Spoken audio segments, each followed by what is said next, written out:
RRB എക്സാംസുമായിട്ട് ബന്ധപ്പെട്ട ഒരു short notice ആണ് ഇന്നത്തെ വീഡിയോയിൽ നിങ്ങളോട് ഷെയർ ചെയ്യാൻ പോകുന്നത്. RRB പാരാമെഡിക്കൽ കാറ്റഗറീസിൻ്റെ പുതിയ ഷോർട്ട് നോട്ടീസ് വന്നിട്ടുണ്ട്. എല്ലാവരും എക്സ്പെക്ട് ചെയ്തിരുന്ന ഒരു നോട്ടിഫിക്കേഷൻ ആയിരുന്നു. അപ്പോൾ ഈ 3 മാസങ്ങൾ ലാസ്റ്റ് മാസമായിട്ട് നമുക്ക് തൊട്ട് മുമ്പ് വന്ന നോട്ടിഫിക്കേഷനാണ് RRB ജൂനിയർ എഞ്ചിനീയർ.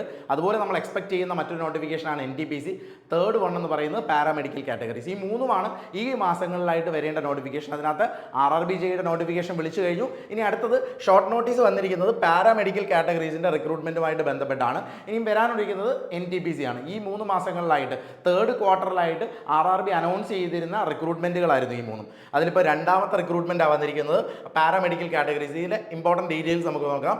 ഇത് ഒരു ഷോർട്ട് നോട്ടീസ് ആയിട്ടാണ് ഇഷ്യൂ ചെയ്തിരിക്കുന്നത്. Government of India railway recruitment board centralised employment notice 04/2024 recruitment of various post of paramedical categories. അപ്പോൾ ഇതിനകത്ത് ഓൺലൈൻ ആപ്ലിക്കേഷൻ സ്റ്റാർട്ട് ചെയ്യുന്ന കാര്യം പറയുന്നുണ്ട്. Application are invited from eligible candidates for the following post of paramedical categories in the table below.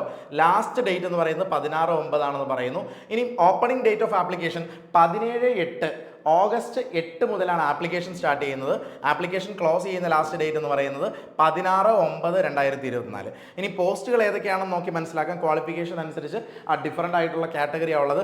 Dietitian ഉണ്ട്, അതുപോലെ nursing superintendent ഉണ്ട്, audiologist and speech therapist, clinical psychologist, dental hygienist, dialysis technician, ഇങ്ങനെ health and malaria inspector grade 3 ഉണ്ട്, laboratory superintendent ഉണ്ട്, perfusionist, physiotherapist, occupational therapist, cath laboratory technician, pharmacist ഉണ്ട്, radiographer ഉണ്ട്, x ray technician ഉണ്ട്, speech therapist, cardiac technician, optometrist ഉണ്ട്, ECG technician, laboratory assistant grade 2, field worker. ഇങ്ങനെ pay level 7 മുതൽ പേ level 2 വരെയുള്ള different പോസ്റ്റുകളാണ് ഇവിടെ ഉള്ളത്. മെഡിക്കൽ സ്റ്റാൻഡേർഡ്സും ഏജ് ലിമിറ്റും പറയുന്നുണ്ട്.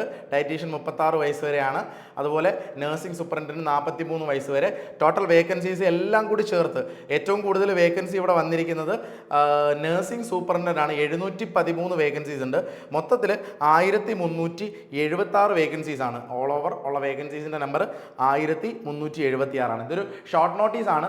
റെയിൽവേയുടെ എക്സാംസിന് ഇനി വരാൻ പോകുന്ന നോട്ടിഫിക്കേഷന് മുന്നായിട്ട് വരുന്ന ഷോർട്ട് നോട്ടീസിൻ്റെ ഡീറ്റെയിൽസ് ആണ്. അപ്പം ഇങ്ങനെയുള്ള ക്വാളിഫിക്കേഷൻസ് ഉള്ള ഈ ഒരു പോസ്റ്റുകളിലൊക്കെ ഉള്ള വിഷയങ്ങൾ പഠിച്ചിട്ടുള്ളവരും ഈ ക്വാളിഫിക്കേഷൻ ഉള്ളവർക്കും ഈ ഒരു എക്സാമിന് അപ്ലൈ ചെയ്യാം, എന്നിട്ട് പ്രിപ്പയർ ചെയ്യാം. അപ്പോൾ ഇതിൻ്റെ ഡീറ്റെയിൽസുമായിട്ട് ഇതിൻ്റെ നോട്ടിഫിക്കേഷനോടെ വരുന്നതായിരിക്കും. അപ്പോൾ ദിശ അക്കാഡമിയുടെ യൂട്യൂബ് ചാനലിൽ തന്നെ ഡീറ്റെയിൽഡ് നോട്ടിഫിക്കേഷൻ വരുന്നതായിരിക്കും. ഈ ഒരു ഇൻഫർമേഷൻ എല്ലാവർക്കും യൂസ്ഫുൾ ആയെന്ന് കരുതുന്നു. Thank you for watching the video.